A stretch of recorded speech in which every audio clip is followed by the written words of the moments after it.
Greatest headlines of the century. Dateline, India, August 15th, 1947. In a moment, the story.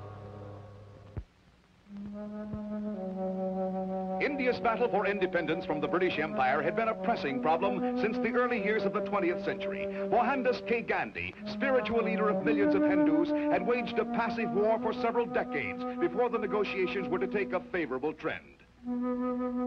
At the conclusion of World War II, Great Britain offered an autonomous state of existence to all of India, leaving the door open for complete independence later. Gandhi and his protege Nehru met with the English delegation and declared that such a situation would be unsatisfactory. They demanded complete withdrawal of all British control.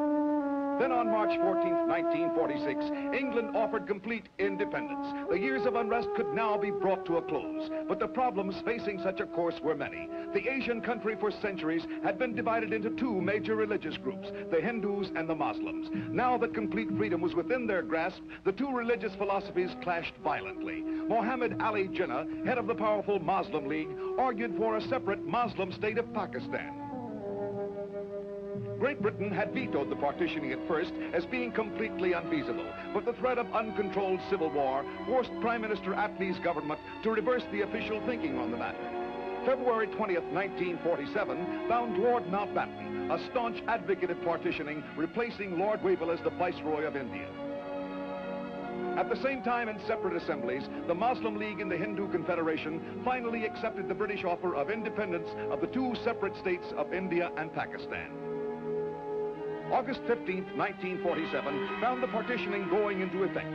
Almost 2 million people had to be evacuated from one state to the other, as the partitioning line found Muslims living in the Hindu state and Hindus residing in the new Muslim state. Hungry and homeless refugees set up housekeeping in the streets of the major cities. Bewildered, they waited helplessly for someone to take care of them.